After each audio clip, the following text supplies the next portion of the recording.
teka nga, makinig ka. Tara dito, dali. Ang akin lang naman, ang oras hindi tumitigil. Hindi mag-a-adjust ang mundo sa'yo. Hindi ka na bumabata. Diba? Hindi ka pa ba napapagod sa harutan lang, yung landian lang, yung walang label, yung tinatawag kapag kayo ay tinanong, masaya lang. Tapos ito pa nga, hindi mo matawag na iyo talaga kasi talaga nga namang hindi niya masagot-sagot kung kayo na talaga. Diba? Tapos mahal, bare minimum kilig na kilig ka agad. Paano? Hindi ka pa natatrato ng tama. Tama, mali. Uy! mahal. Ano yung sa'yo? 김치노입니다. Mahal, ako na to. Ang spicy opa mo sa radyo na kapag natikman mo, hahanap-hanapin mo. Walang iba, ako to si Kim Chino at makakasama mo ko, baliktaran tayo. 6 to 9 tayo, 6 to 9 p.m. Huy!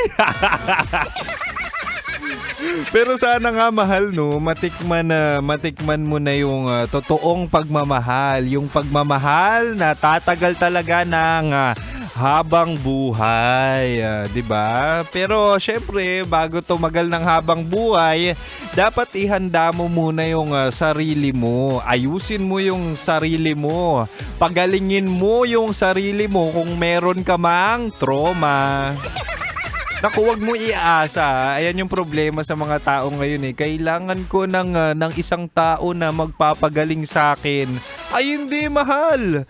Kung may problema ka, kung wasak ka, gamutin mo yung sarili mo. Hindi yung gagamit ka pa ng ibang tao para mabuo ka ulit. Nanggigigil ako. Hindi, para na rin kung makahanap ka ng taong seryoso, at least hindi siya masasayang, 'di ba? Hindi siya masasayang kasi buo ka na at ready ka na talagang sumabak sa relasyon na kung saan matatawag nating seryoso. Kaya tonight, mahal, sa ating Chinitox, usapang pag-ibig mula sa chinito ng buhay mo, ibibigay ko ang 3 pangunahing requirements sa seryosong relasyon. Wow! Mayahu-yahu pa. Ito na, mahal. Unang requirement, unang requirement sa seryosong relasyon ay commitment.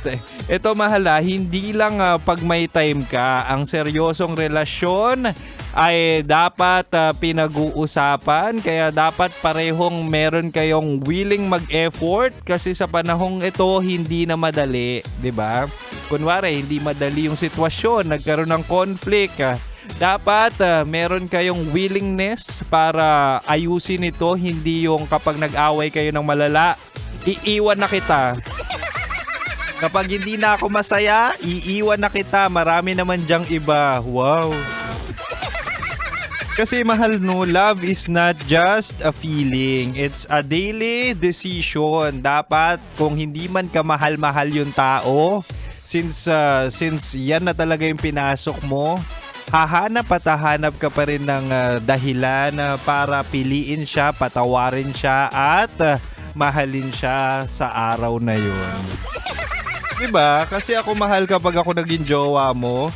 Hindi na ako magla-like ng picture ng iba. Hindi na ako mag-heart ng mga picture sa social media. Hindi na ako mag-i-imagine ng kung ano-ano sa ibang tao. Hindi na ako magpapantasya. Iyong-iyo lang ako. Ganon ang commitment ni Kim Chino. Huy! Kaya mo ba yon?